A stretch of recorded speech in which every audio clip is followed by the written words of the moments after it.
4 কোটি স্বর্ণ মুদ্রা হলেই হবে। আরে বাবা, দামটা বেশি হয়ে যাচ্ছে না? দেখুন আমার বেশি হয়, কখন হয়, ওই 4 কোটি হলেই আমার হবে। এই ব্রাহ্মণে কি গো? এই শোনো শোনো, এত বেশি দামে দাসী ক্রয় করবো না। তুমি না এভাবে দিনে দিনে দিন পাড়ি দিচ্ছ, কোনদিন আমাকে দাসী কিনে দিতে পারলে না। হ্যাঁ, স্বর্ণ মুদ্রাগুলো বের করো, আর আমি দাসীটাকে একটু চেক করে দেখি কাজ করতে পারবে নাকি না। আচ্ছা ঠিক আছে, দেখো দেখো তো কোথায় গো। এই যে ওঠো ওঠো ওঠো ওঠো ওঠো ওঠো। বাবা তুই একটু এখানে বসে থাক। আচ্ছা ঠিক আছে না, কি করতে হবে আমায়? এদিকটা ঘুরে দেখিনি একটু। লসার পসার করলে হবে না, সকাল থেকে সন্ধ্যা পর্যন্ত কাজ করতে হবে। আমি যা যা বাতাবো সেটাই। হ্যাঁ গো, আমি না সব কিছু করতে পারবো। আচ্ছা আচ্ছা ঠিক আছে ঠিক আছে। স্বামী কি হলো, পছন্দ হলো? হ্যাঁ একদম পছন্দ হয়েছে, তুমি স্বর্ণ মুদ্রাগুলো দিয়ে দাও। আরে বাবা, এতদিনের জমাট বাঁধানো স্বর্ণ মুদ্রা দিয়ে দেবো। এই আমাকে দাও আমাকে দাও। হ্যাঁ এই যে দাও, ধরো ধরো ধরো ধরো, এখানে 4 কোটি স্বর্ণ মুদ্রা রয়েছে। আর আজ থেকে তোমার সহধর্মিণী আমার কাছে দাসী হয়ে থাকলো। আমি যা যা বাতাবো তাই তাই করতে হবে, কারণ ও আমার কেনা পণ্য। হ্যাঁ এই যে এদিকে এসো ব্রাহ্মণী। কি বলছো? আরে বোকা, মাখন যখন কিনেছো, মুদ্রা যখন দিয়েছো, তখন মালকে তাড়াতাড়ি নিয়ে বাড়িতে গেলেই ভালো। এসো এসো এসো। আচ্ছা ঠিক আছে ঠিক আছে। এই যে ওঠো ওঠো ওঠো ওঠো ওঠো, চলো চলো, তুমি আমার কেনা পণ্য, চলো শিগগির চলো, এসো বলছি এসো। মা মা মা, তুমি কোথায় যাচ্ছ মা? বাবা তুই তোর পিতার কাছে থাকিস, আর আমি চললাম ওই ব্রাহ্মণ মশাই বাড়িতে। মা মা মা মা, তুমি আমার সঙ্গে নাও না মা, আমি তোমার ছাড়া থাকতে পারবো না মা। এই ছেলে, এই তোর মাকে কিনেছি, তোকে তো কিনিনি, তোর মাকে খাওয়াবো, তোকে কেন বসে বসে খাবো রে? হ্যাঁ যা দেখে, এই চল বলছে চল। হ্যাঁ সে কি রে? মা আমার সঙ্গে নাও না মা, তোমার ছাড়া আমি কোনোদিন একা একা থেকেছি মা, আমার সঙ্গে নাও না মা। ছেলেটা কোনদিন আমাকে ছাড়া একা একা থাকেনি। দুজনে একজনের খাবার আমরা দুজনে ভাগ করে খাবো, প্রয়োজনে একই বিছানা আমরা দুজনে ঘুমাবো। তবু ছেলেটা শুধু আমার সঙ্গে থাকবে। এই ব্রাহ্মণী, কি গো? আরে একজনের খাবার যখন দুজনে খেতে যাচ্ছে, আর একই বিছানা যখন দুজনে ঘুমাতে যাচ্ছে, তাহলে তো আর আপত্তি থাকার কথা নয়। শুধু ওই টয়লেটটা একটু আর কি নিয়ে নাও, নইলে ছেলেটা মরে যাবে। আচ্ছা ঠিক আছে ঠিক আছে। এই যে শোনো, তোমার ছেলেকে নিতে পারো, তবে একজনের খাবার তোমাদের দুজনেই ভাগ করে খেতে হবে, আর ওই একই বিছানায় ঘুমাতে হবে।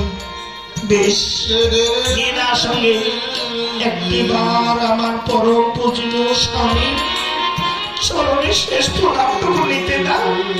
আচ্ছা ঠিক আছে, যাও যাও যাও যাও। স্বামী বাবা, স্বামী গো, শেষ প্রণাম রইল তোমার চরণ। দেখে নাও তোমার সহধর্মিনীর চন্দ্রবদন খানা, দেখে নাও তোমার প্রাণ প্রিয় পুত্রের মুখখানা। জানি না কোনদিন আর তোমার সাথে দর্শন হবে কিনা। যেখানে থাকি, যেমনটি থাকি, যেন সুখে থাকি, যেন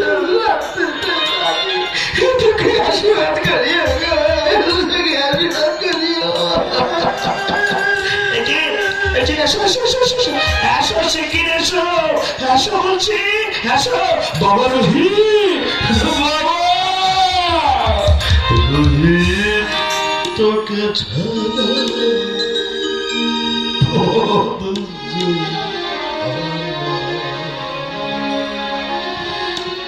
পিছন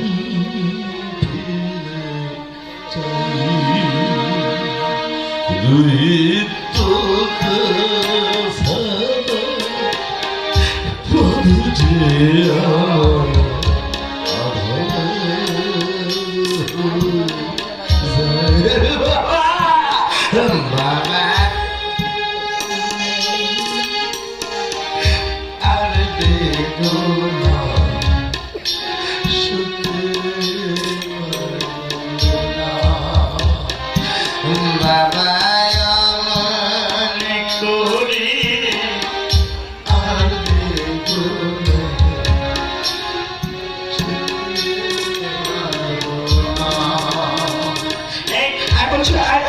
শিগগির আয় চল আয় হায় এই ছাড় বলছি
আমার শান্তি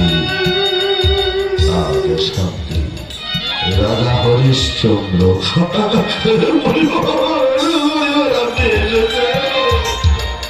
এ অধমের প্রণাম তব ধন্য ওই মরিবর এই দেখুন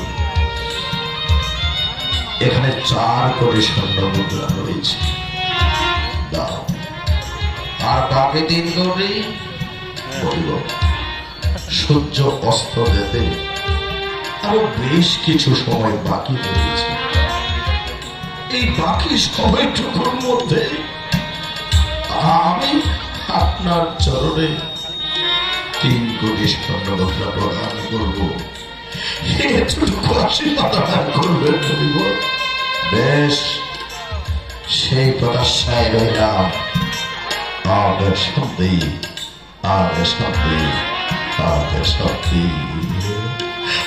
না, কি করে পাবো, বাকি বাকি 3 কোটি স্বর্ণ মুদ্রা আমি কোথা থেকে জোগাড় করবো?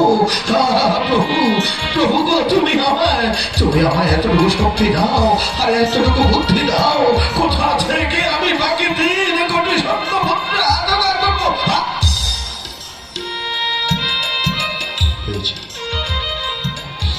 পেয়েছি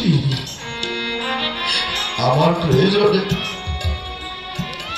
এই রাজা হরিশ্চন্দ্রের প্রয়োজনে যদি আমার সহধর্মিনী আমার ধর্ম রক্ষা করার জন্য, আমার প্রতিজ্ঞা রক্ষা করার জন্য নিজেকে অন্যের কাছে দাসী হয়ে বিক্রয় হতে পারে, তাহলে আমি কেন পারবো না?